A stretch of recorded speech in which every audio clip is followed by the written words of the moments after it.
Bonjour à toutes et à tous, merci d'être avec nous pour cette série d'entretiens sur la gestion d'actifs ici au Midsommar 2025. Tout de suite, on se penche sur l'obligataire et on se demande dans quelle mesure c'est un marché sous pression en ce moment. On voit cela avec nos deux invités, Romain Gobert et Kevin Tauzet. Bonjour messieurs. Bonjour. Bonjour Vincent. Kevin, vous êtes membre du comité d'investissement de Carmignac et Romain, vous êtes directeur commercial distribution externe du groupe La Française. Merci d'être avec nous. Kevin, on commence avec vous. On entend parler de tensions sur l'obligataire. Alors, quel type d'obligations sont concernées et comment ça s'explique? Alors, les tensions dans le monde obligataire, ils se voient essentiellement sur le segment de la dette souveraine et sur les maturités les plus longues.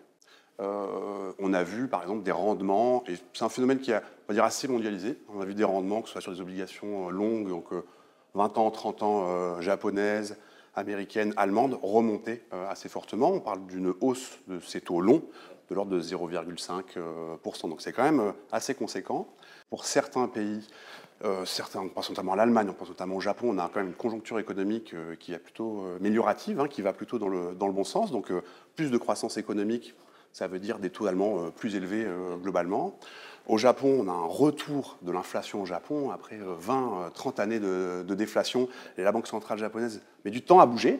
Et donc ça veut dire quoi? Ça veut dire qu'elle est un peu, on va dire, derrière la courbe. Donc elle laisse l'installer, il y a le risque qu'elle laisse l'inflation s'installer. Et donc les taux longs japonais remontent. Et puis il y a quand même toujours cette problématique de déficit budgétaire important. Beaucoup de dettes émises. Exactement, qui ne seront pas réglées aux États-Unis. Et quand on rajoute à ça quand même des investisseurs qui ont moins d'appétit pour ces taux longs, pourquoi? Parce qu'on a eu une hausse des rendements obligataires. Donc on n'est pas obligé d'aller investir très loin sur la courbe des taux pour avoir des rendements appréciables. Et ça, on a des acheteurs naturels, par exemple des fonds de pension ou des assureurs qui ont tendance à acheter des obligations très longues, qui n'ont plus à le faire. Voilà. Romain, le crédit corporate est plutôt à l'écart de ces tensions. Qu'est-ce qui rend ce crédit attractif pour les investisseurs?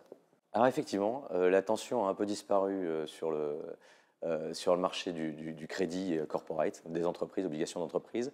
C'est vrai qu'on a eu, pour rappel quand même, un stress sur le marché suite aux annonces, je crois que c'était post-Liberation Day, où les spreads s'étaient écartés presque de 150 points de base, ce qui n'est pas rien quand même, et ça a été effacé. Donc en fait, on retrouve finalement des spreads qui sont équivalents en fait avant cet épisode, absolument.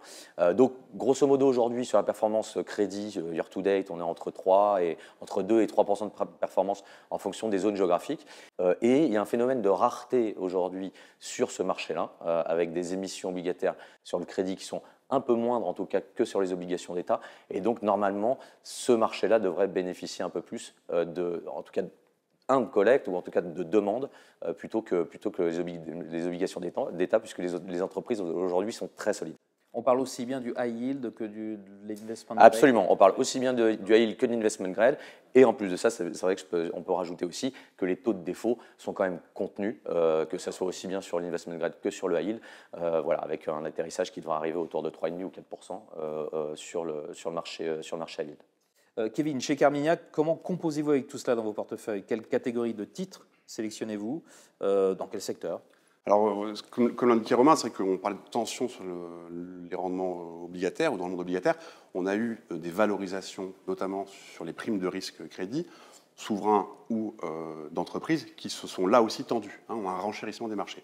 Ça tombe bien, notre métier, c'est pas de gérer des indices, c'est de sélectionner des entreprises. Donc on arrive quand même dans cet environnement-là à investir, à prêter à des entreprises qui, d'une part, sont peut-être moins sujettes aux problématiques liées aux tensions commerciales ou aux mouvements de change. On pense notamment à des secteurs plutôt domestiques, le secteur bancaire, le secteur énergétique. Et sur ces segments-là, on arrive à avoir des rendements élevés, entre 6 et 7%. Donc, quand on construit un portefeuille, des portefeuilles crédits, par exemple chez nous, qui soient à échéance ou sans échéance, c'est plutôt ces segments-là qu'on va privilégier. Et à l'inverse, on va plutôt avoir tendance à acheter une forme de protection, une forme d'assurance contre, justement, un épisode, on va dire, un peu plus volatile sur les marchés de crédit. Donc ça, c'est une façon de l'implémenter.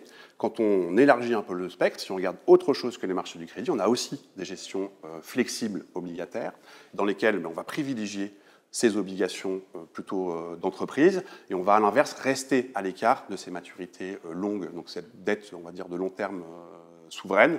Et quand on va essayer de gérer des risques dans cet environnement-là, qu'est-ce qu'on fait? On va plutôt privilégier des segments de courbe qui pourront bien bénéficier, en tout cas là où les taux d'intérêt seront susceptibles de baisser si jamais ça va moins bien. On pense notamment aux obligations américaines à 5 ans. Pourquoi?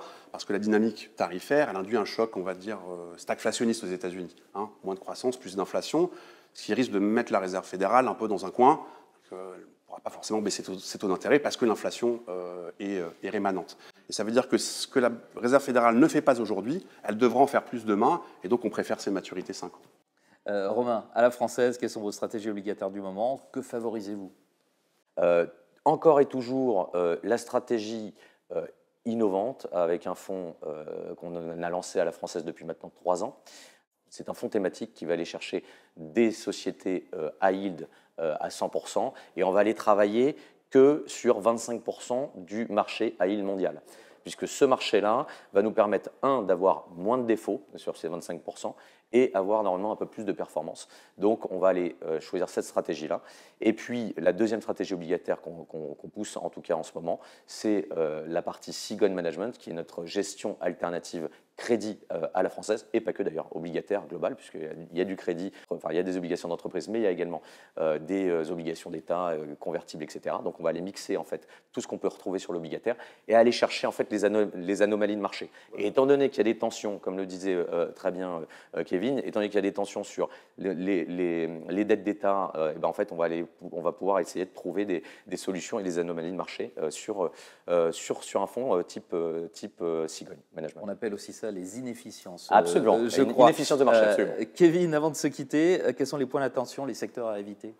Alors, les points d'attention, on l'a dit, c'est les valorisations. On a parlé un peu de ça sur le marché du crédit. C'est vrai aussi sur les marchés de la dette souveraine. Hein. Si on regarde, par exemple, ce fameux écart de rendement entre de la dette italienne et de la dette allemande, on est passé sous les 1%. C'est un niveau qu'on n'avait pas vu depuis la crise européenne de 2010. Donc là aussi, pour indiquer quand même qu'on est sur des niveaux de valorisation qui sont relativement élevés.